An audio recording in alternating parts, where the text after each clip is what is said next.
Okay, so it's 3 o'clock. I think we'll hop right in, or 3 o'clock in California here. So, welcome. So, my name is Kendra Walther, and I am an associate professor of information technology. So, I teach programming languages, not foreign languages, but I'm happy to be helping chair this panel this afternoon. Lori and I know each other from a learning community where we kind of worked together last year on ungrading here at the University of California. So happy to have this opportunity today to present this afternoon's speakers. So Yawei Li is a visiting assistant professor of Chinese at Berea College. She received her MA and PhD from Ohio State in East Asian Languages Pedagogy and has been teaching Mandarin to college level students at various proficiency levels, both in mainland China and in the United States. So she has lots of fun things that she's going to share with us today. And then Amanda Smith, EDD, is a multilingual world language educator with over 20 years of experience in K through 12 education, teaching French and Spanish to all grade levels. Has lived in Paris or France and traveled extensively and teaches French at Branford High School in Connecticut. And is a certified French professor for the University of Connecticut's early college program, and has lots of experience in leading professional development, mentoring aspiring teachers, leading language programs. So we are very excited to hear from both of them today, kind of have a little across the world thing here today. So Yawei will start about a 15-minute presentation on, I did it on my own, illuminating progress through guided self-reflection and oral interviews. And then Amanda will talk about reflective practice, effective strategies for combating challenges with grading policies. And then we get a nice long 15, at least 15, maybe even more minutes interactive discussion about reflective practices in teaching and learning, which I'm really excited about. So if questions come up, put them in the chat because I will try to monitor that and pull that together for our interactive session. So with that, I'm going to let Yawei hop on to share her screen. Let me see if I can share my screen, and I need to share the sound. Okay. Can everybody see my screen? Okay. Thank you, Dr. Walther, for this warm introduction. Hello, everyone. My name is Yawei Li, and I come from Berea College in Kentucky. It's 6 p.m. right now. So I'm really glad that I have this opportunity to share my experience with you today. And I would like to share my teaching experience about how to guide students to do the self-reflection in the middle of their learning. So I will, let me see. Okay, my presentation will start with a problem statement, and I will follow the potential solution. And then I will give you a part of the student's oral interview as an example, and I will end up my presentation with some pedagogical takeaways. So here we go. I believe that learning requires concrete experience. As you can see from Cobb's learning cycle, besides concrete experience, we also need reflective observation. And I understand it that as a very important phase in the learning, and it also indicates the self-reflection. And in my earlier research, I also mentioned that in terms of learning a foreign language, we need self-reflection both out of the class and in the class, within or without teacher's feedback. The problem that I've been noticing is that so far, teaching is doing okay and students can perform in class and they can speak a lot after the program. But in the whole process of learning, sometimes the self-reflection or the opportunities for self-reflection is kind of lacking or not enough. It is good for teachers to open doors and welcome students to come to their office after the both written and spoken test to check their grade and talk to them. But once the grade has been uploaded, it gives me a feeling that students are done with it. And even sometimes teachers want students to come to their office and talk. It's kind of showing me that the self-reflection is towards the end of the learning process instead of in the middle, as what it showed in this both cycles. So what I want to mention is maybe students want to self-reflect, but they don't know how. So the teacher's guidance might hinder the effective self-reflection. And also, if we want students to self-reflect without other activities, it kind of and the end of the learning cycle, which is not very efficient. So what I want to mention is we need more explicit guidance to help students to do more efficient self-reflect. And with the self-reflection, we'd better give some follow-up activities. So it's easy to say, but how to do it? And here is what I did. So I call it performance. We want students to perform in terms of communicating, in terms of both class, in class and out of class communicating. So the term performance, according to Walker and Noda, it means a situated event, which includes where the communication take place or to take place, and who else are involved in this communication, and what are the specific roles of two communicators, and when does this conversation take place, and what verbal and nonverbal behaviors are required in this communication or conversation, and that forms a performance. So here is my example. I'm using oral interview as an example to show students' performance and to demonstrate how we guide students to do the self-reflection. I choose the oral interview because according to my students, this is really challenging to them. And in our Chinese program, students will do at least around 5 minutes oral interview at the end of semester using the Chinese only to talk to the interviewer in different contexts. And they need to be able to develop themselves very well in different contexts and show good intentions. And it is very stressed, not only because it's only allowed in Chinese, but also because students know this is their only opportunity to gain grades.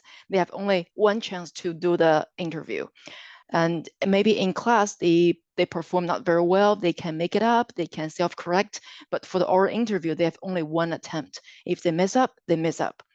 So usually because of some of them are too overwhelmed, they won't focus too much on the learning process, but focus a lot of time on gaining the high grade and reciting and memorizing a lot of phrases, sentences, dialogues mechanically instead of truly understanding one and how to use it.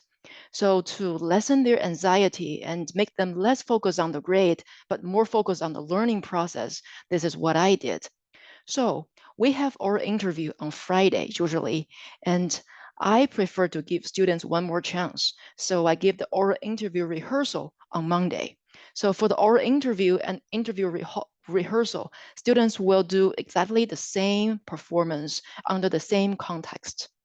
And on Tuesday is the time that they do self-reflection. Of course, it's guided by the instructor, which is me. And on Wednesday and Thursday, they can practice. They can have a more well prepared for Friday's final interview. And for both rehearsal and interview, I will give them a grade, and I will let them know that whenever you perform better, that will be your final grade. So most of students are very released for seeing that policy because they were focusing on understanding the context, understanding whom they're talking to and their own roles instead of worrying about their final grade. So on Monday, the oral interview rehearsal happened. But before that, students will get to know the real context so they can prepare for it. And here's the context students are going to read beforehand. So while you're studying in Chinese language and Beijing University, China, you also work as an intern in the Sino-American Trading Company. So below is your schedule for today. Here are four tasks for students to finish. The first one is they're the intern. They need to welcome guests from different institutions and conference reception and Sino-American Trading Company. So this is a business setting.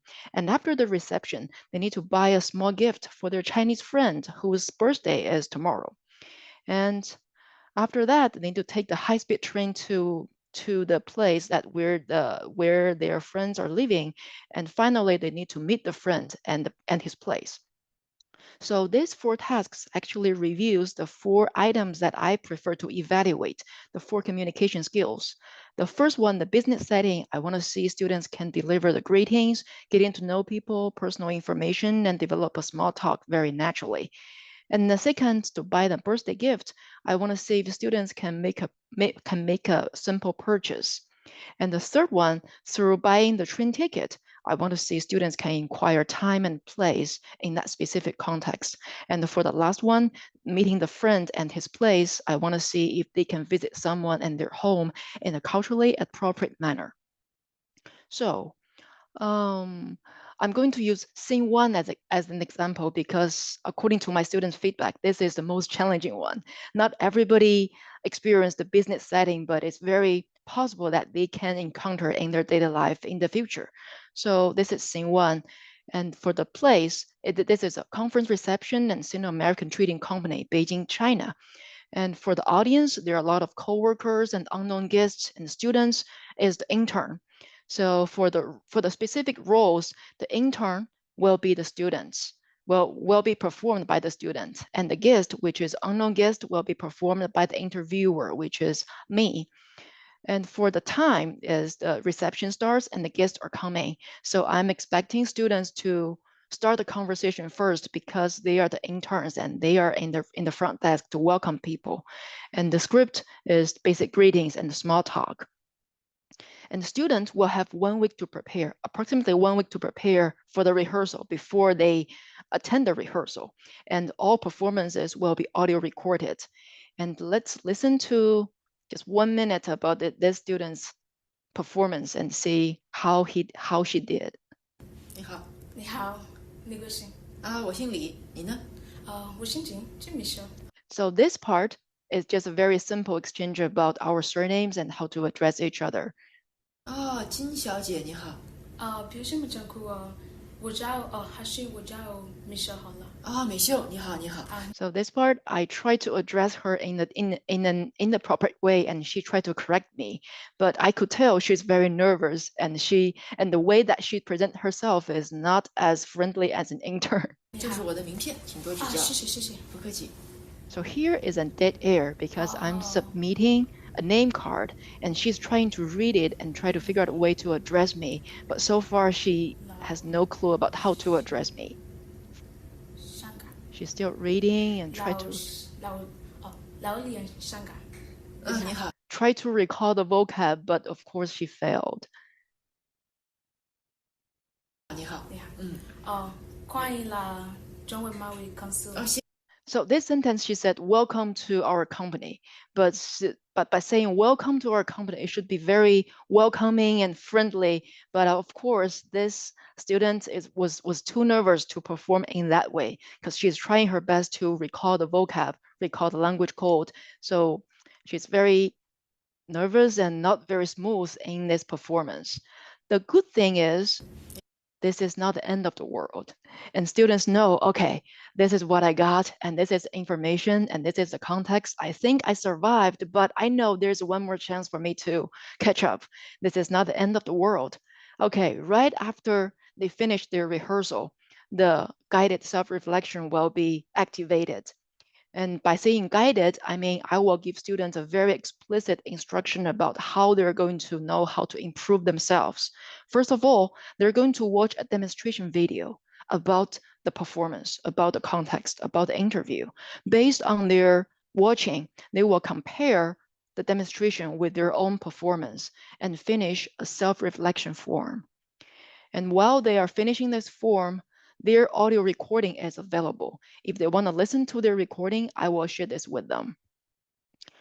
So for the self-reflection form, it's not very complex. It's not very long. They only need to focus on 4 things. The first one is I want them to know what body language for culturally appropriate communication.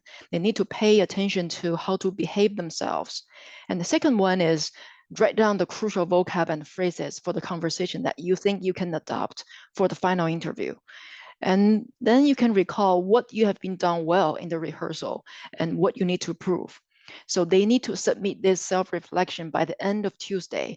I said by the end of Tuesday is because maybe the longer I want them to write, the more they will forget what they performed in the rehearsal. So Tuesday might be a good time. And here is the demonstration video that students needs to watch. Let's watch just the first minute. This is what I did with my teaching assistant.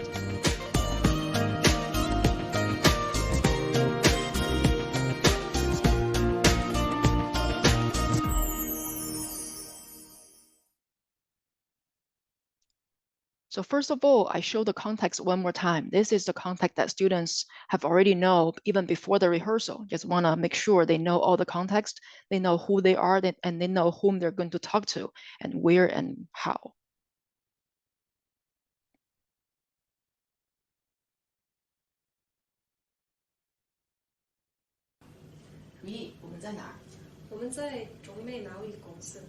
So in this part, I just double check with the interviewer, where are we? So it's more like a friendly reminder of this is the context. And the image on the right corner is the image that students will see in their oral interview.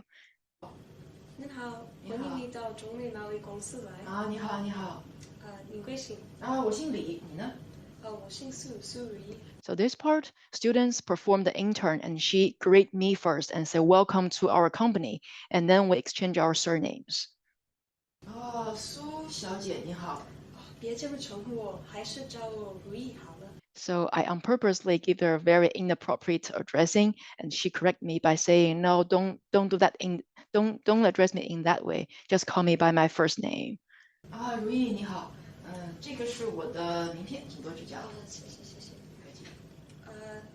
So this is the part I want students to pay attention, because in the business setting, if we submit the name card, students needs to use both hands to show the respect. And then they need to read the information on the name card to figure out how to address me, because they don't know my identity. 李校长，您好。你好，你好。对不起，我没带名片。没关系。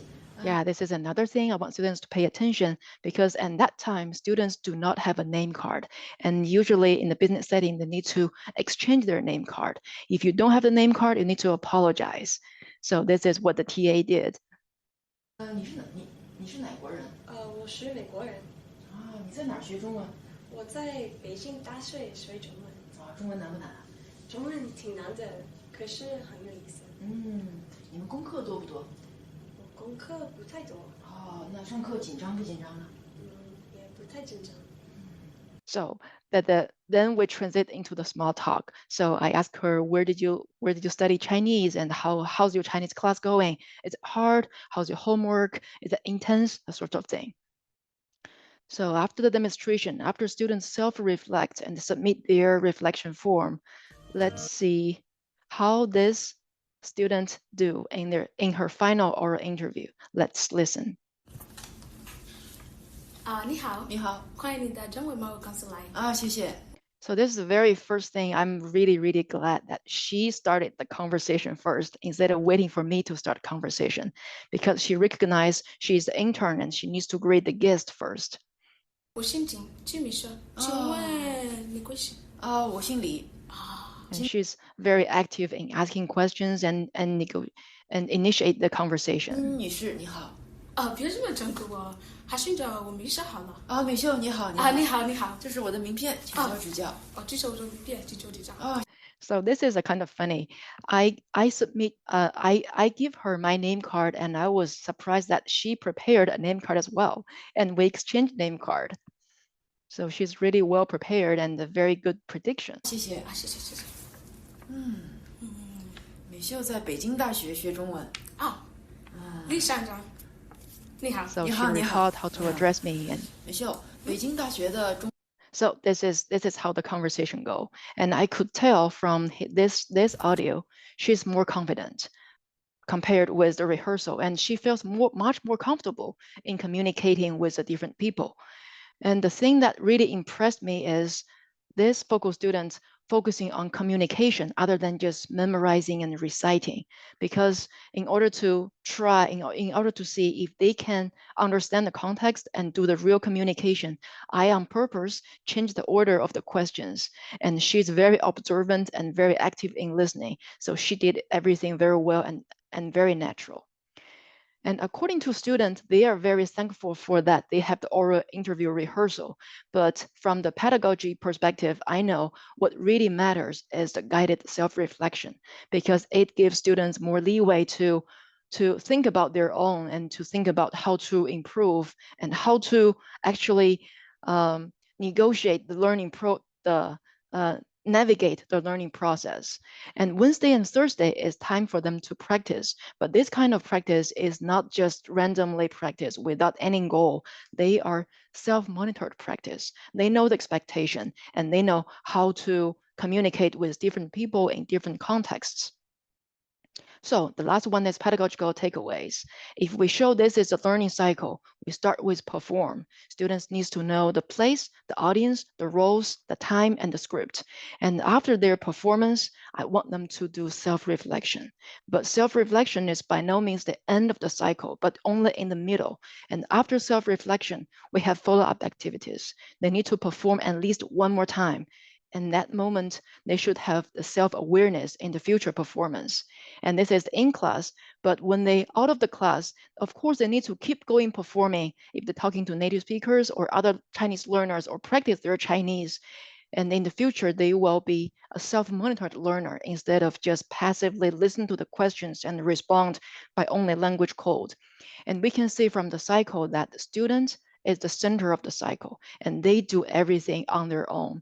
And the teachers on the other side is only coaching them for the first half of the cycle. Once they leave the class or once they leave the program in the future, we hope they can form the self-awareness and be a self-monitored improviser or communicator in the future. Here are my references, and thank you. Thank you. Thank you very much, Yawei. Thanks. So again, if you have questions, put them in the chat and we'll loop back to all the questions after we hear from Dr. Amanda Smith. And I'm going to share. Okay, Amanda. Okay, I'm unmuted. Thank you. I'm going to shrink this so I can see a little better. Great. Well, thank you everyone for coming to listen to me, the very last presentation, I think, of this wonderful day. I will be talking to you today about my paper, my article entitled Reflective Practice, Effective Strategies for Combating Challenges with Grading Policies. Oh, so Kendra spoke about me earlier. She gave you a little introduction, so I don't want to bore you with more talk about me. So you can just kind of move on. There you go. Yep, move on into the paper. So having defended my doctoral dissertation, examining experiences of public school teachers in grades 5 through 8, with traditional grading practices, I wanted to continue and expand my research through reflection on some of the challenges I faced with grading my students. My article was published in the Journal of Scholarly Engagement in November of 2023, and it was my first published piece. So it's something I'm very excited about and proud of and happy to present to you today. The reflective article aimed to identify and assess strategies to overcome the limitations of certain high school world language departmental grading policies. I believe that reflection can lead to a better understanding of the efficacy of the grading system with which I am asked to comply. And reflection, I truly believe, is essential for change. So the theoretical framework with which I framed my work was John Dewey's theories of reflection and experience. John Dewey's theories of reflection and experience provided the theoretical lens with which I examined the problem on how I graded my students. Dewey believed exploration, questioning, and learning start with problems, and that knowledge will result through engagement with the problem and remain integral to an individual's reflection and experience. My reflection incorporates over 2 decades of experiences grading French and Spanish students. I faced the dilemma of how to modify my grading practices to meet my students' needs better. The problem was not knowing which strategies were most effective to overcome the challenges associated with how I graded my students. Potentially problematic, was that my grades combined behavioral and academic elements. Class participation and homework represented the behavioral, and assessments and other in-class performance tasks were the academic. I understand and I believe that class participation and homework are important to student development and learning. And I struggled and still struggle with how to factor them accurately and fairly into a grade. Homework and class participation are essential for practicing, reinforcing skills, and achieving mastery. And they are indicators of success on some level, but they are primarily behavioral and frequently out of a teacher's control. By including behaviors, I felt I might not be accurately representing my students' actual academic success. So I needed to discover which strategies were effective for overcoming departmental restrictions. Working ideas and strategies. So I identified strategies to overcome the challenges, and I organized them into 4 categories. So the first one was strategies to contend with the no late assignment policy. The next were the strategies to contend with requirements for grading class participation. Next, with the retake test policy. And finally, with the requirement for rubrics. So the department policy states there is no credit for late work, and homework is factored and weighted as 20% of a student's grade. I realize, as we all do, there are many reasons students don't complete homework. Their home life, support systems, after-school obligations, illness, fatigue, mental state, and motivation. These are all factors out of my control. As a result, over the years, I have assigned less homework. I conference with students to try to understand the why behind the behavior. Why is homework not being done? What is getting in the way? What is going on? And I, quite frankly, I break policy. I break policy and I accept late work. Grading class participation has always been problematic for me. I've been doing this for over 20 years, almost 25 years, and it's always been a thorn in my side. It is weighted again at 20%. And this is French class. They need to speak French, they need to practice, and I cannot force all of them. I can't even force any of them.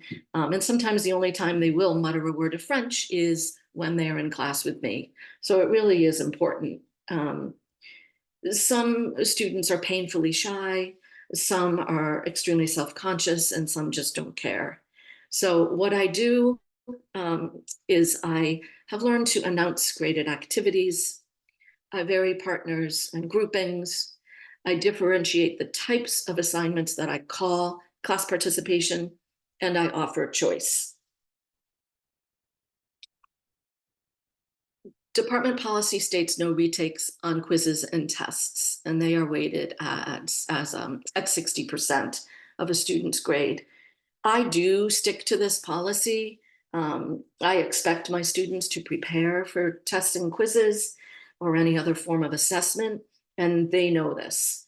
But we know they don't always prepare, and therefore, what I do offer is post-assessment assistance, which kind of combines with the idea of my conferencing with students here as well. Post-assessment assistance, if they just didn't understand the material, if they need a little more clarification, a little more practice, then I will help them with that. conferencing with them again to find out, why didn't you do well? Get their feedback. What went wrong? What was going on? And then I offer test corrections. I offer them the opportunity to correct their test for added points. Rubrics. So I am not a fan of rubrics, and I know that many people will not like to hear that, but I don't like boxing anyone into a grid. And I find that they are either usually too wordy or too simplistic. And even more problematic for me is then how to accurately convert the rubric score to the traditional A through F letter system, or the 100% scale. To me, it's quite an imprecise exercise. So the next step in my paper the next step was the reflective narrative. This required me to tell a story. I had to tell the story and go into more detail about my background and experience. I talked about how grading has become a passion over the years. I talked, and we heard this earlier today, or I did in a session I was in, how I had no formal training on how to grade students. I talked about my situation where I teach 6 classes, which is one class more than really than almost all the teachers. So I have a heavy teaching load. I do teach grades 9 through 12, French 1 through 5, honors levels, and I often am faced with combined levels. For example, the year I wrote this paper, or the year I was reflecting on, I had French 4 honors combined with French 5 honors students. And that's a big difference, the 4 honors to the 5 honors. I talked about how many students were overly grade focused. There was no focus on learning. It was all about, how do I get the A or the A+. I also told stories and gave examples of how I saw firsthand the emotional toll grades take on students. And the ungraded activities, something I just one day decided I'm going to do so that my students would focus on their learning and forget about the grades. I started using ungraded activities, and it became a truly transformational change, not only for me, but for my students. Next, I needed to evaluate my ideas. So I put together this grid for this presentation today with the department policies you've heard about on the left, my ideas and strategies, what I was doing, what I was implementing. And then I had to look to the literature. I had to look to the scholars and see to help me determine what is effective or not effective, and what moving forward would be effective strategies to continue. So this does not represent all of my literature, just a few things that connected nicely. Gusky talks about the punctuality grade with regards to behavioral components in a student's grade. Wire talks about accepting late work. Gusky also talking about marking incomplete and requiring completion rather than just giving the student a 0. Martin Hart and Rayo Shaw on benefits of graded class participation and providing various types of graded class participation activities. And then they talk about inaccuracies, how really there's no standard way of grading class participation. And though that line of thinking aligned with Gillis, Lang really self-reflected in what I read and talked about, as I did, no established system and had no former training or former practices, and really talked about one of the best things educators could do and can do is making class participation an ungraded expectation. Klein and Riordan discuss quiet learners, which was really eye-opening to me, and how best to serve them with regards to class participation. And Gusky just discussed removing behavioral components, Kemp students correcting the assessments, Favero and Hendricks on debriefing with students. Rice referred to Dewey and talked about learning from mistakes, student feedback, and test corrections. And then finally, with regards to rubric, Alfie Kohn believes that rubrics are just another way to standardize the way we grade and standardize the way we do things in a classroom, and how he talks about how detrimental they are to student creativity. Morton et al. And Gusky talk about co-creation of rubrics with students, which I really, after today too, and the rubric talk, is really something I'd like to explore. Gusky talks about using rubrics to report non-cognitive results. Smith, so that's me from my dissertation and my research.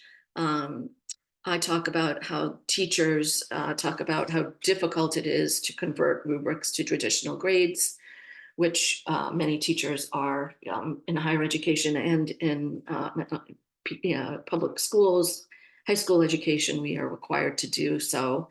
And then Wiggins talked about the power of student feedback.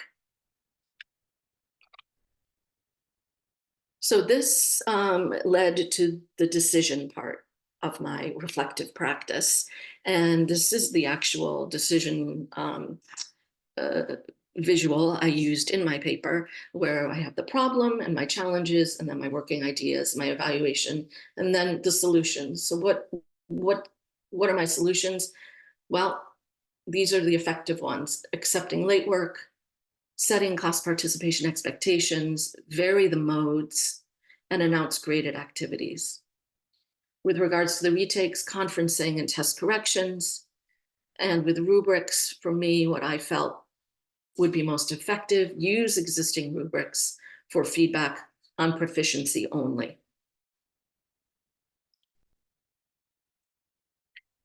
So the next step, I had to critique the reflective practice process. And the reflective practice in itself, the process, was highly introspective and instrumental in my decision-making about effective strategies to use in the future.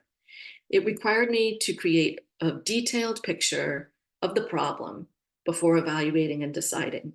I had to tell a story. I had to tell the story about me, about my students, and about the uncomfortable times I've had, about my struggles with grading. And at times, as I said, it was uncomfortable. It required me to be honest, and I felt quite vulnerable at times and quite exposed, and wondered a lot about, maybe I shouldn't really be talking about this, but the literature kind of made me feel better about moving forward, and I'm glad I did. I learned all of this is not about right or wrong, but it's about contextualized reflection, leading to decision-making. And one of my biggest things when I first started, I said to myself, would anyone care? I mean, who really cares about Amanda Smith, the French teacher in Connecticut, struggling with grading her students?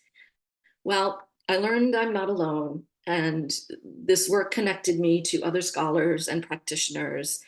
I saw what was in the literature. It echoed what I felt and what I was saying. I'm here at this conference, and I feel like I'm among so many people who are in agreement with me and who maybe do want to hear what I have to say.